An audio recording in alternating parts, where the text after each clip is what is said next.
বন্ধুগণ, আজকে আমি পত্রিকায় ছোট ছোট দুটি সংবাদ পড়লাম। সে বিষয়ে একটু আলোকপাত করতে চাচ্ছি। আলোকপাত করার আগেই আপনাদেরকে আমি এই কবির একটা পংক্তি দিয়ে শুরু করতে চাচ্ছি, বা একটা ভাব সম্প্রসারণ, যেটা আমরা ছোটকালে পাঠ্য বইতে পড়েছি। সুসময়ে সকলেই বন্ধু বটে হয়, অসময়ে হায় হায় কেউ কারো নয়। আসলে সুসময়ের সাথে সবাই থাকতে চায়। মানুষের জীবনে দুটি অধ্যায় থাকে, একটা হলো ভালো, একটা হলো মন্দ। ভালোর দিকটা যখন থাকে তখন আসলে আপনার বন্ধু বান্ধব, আত্মীয় স্বজন, পরিবার পরিজন কোনো কিছুরই অভাব হবে না। আর যখন আপনি খারাপের অবস্থায় যাবেন তখন দেখবেন আপনাকে সবাই ছেড়ে চলে গিয়েছে। এজন্যই যখন আপনি ধন সম্পদ, অঢেল ধন সম্পদের অধিকারী হবেন, আপনার সময় ভালো যাচ্ছে, তখন আপনার সাথে ভালোবাসাটাও থাকবে। আর যখন আপনার কোনো কিছুই থাকবে না তখন ভালোবাসাটাতে জ্বালানা দিয়ে পালিয়ে যাবে। এই ধরনের কবি বলে থাকেন সব সময়। যেমন কবি আরও এখানে অনেক উল্লেখ করেছেন, যেমন আসলে ষড়ঋতুর দেশ আমাদের বাংলাদেশ। এই বাংলাদেশের 6টা ঋতু থাকে। এই 6টা ঋতুর মধ্যে একটা ঋতুই কিন্তু ঋতুরাজ বলা হয়, সেটা হলো বসন্ত। আর এই বসন্তকালেই কোকিল ডাকে, বাকি 5টা সময় কোকিল কিন্তু গা ঢাকা দিয়ে সরে যায়। অর্থাৎ সবাই ভালো খোঁজে, কেউ খারাপ খুঁজতে চায় না।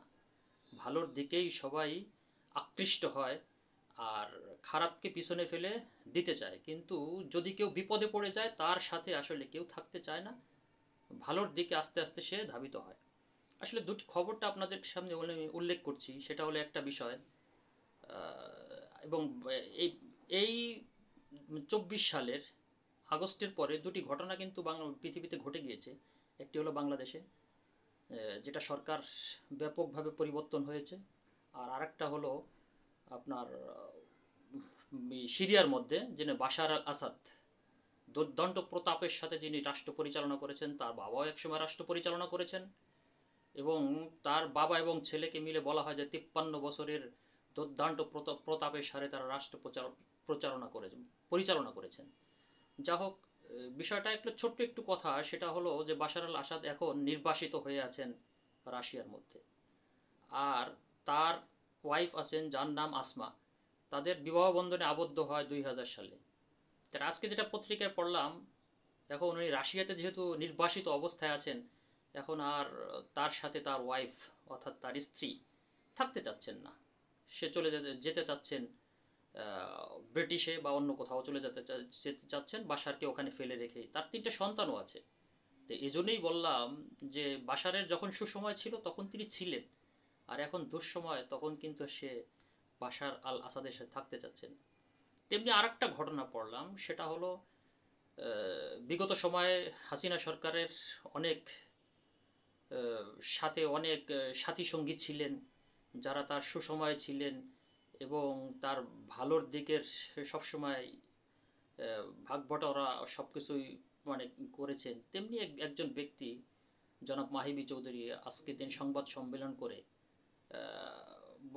এবং আওয়ামী লীগ সরকারের বা শেখ হাসিনার সাথে ব্যাপক আলোচনা করেছেন, ফ্যাসিস্ট বলেছেন এবং তিনি ভুল করেছেন, বহুত কিছু করেছেন। অর্থাৎ এখন আর তার ওই সুসময় দরকার নেই। আওয়ামী লীগ যে সুসময় ছিলেন সেটা আর দরকার নেই, এখন তিনি রিটার্ন করতে চাচ্ছেন রাজনীতিতে আবার। তা এরকম হয়, যখন দুঃসময় আসে তখন কাউকে একাকিত্ব ফেলে চলে যেতে হয়। যা হোক বন্ধুগণ, আজকে পত্রিকার দুটি ছোট ছোট বিষয় আলোচনা করলাম, যা আপনাদের সাথে শেয়ার করলাম। সবাই একটু অনুধাবন করবেন, চিন্তা করবেন। আসলে মানুষের জীবনে কিন্তু সুসময়, দুঃসময় এটা আসবেই, এবং এটা অঙ্গাঙ্গিভাবে জড়িত। এখন যারা খুব ভালো অবস্থায় আছে তারাও কিন্তু এটা সবসময় চিন্তা করবেন যে খারাপ সময়ও কিন্তু সামনে আসতে পারে। এই চিন্তাও করতে হবে সবাইকে। আবার এখন ভালো অবস্থায় আপনি আছেন, এই চিন্তাও করতে হবে যে খারাপ সময় আপনার জন্য আসতে পারে, ভালো সময় আসতে পারে। যা হোক, এই বিষয়ে আলোকপাত করতে পেরে আনন্দিত বোধ করছি। আল্লাহ হাফেজ।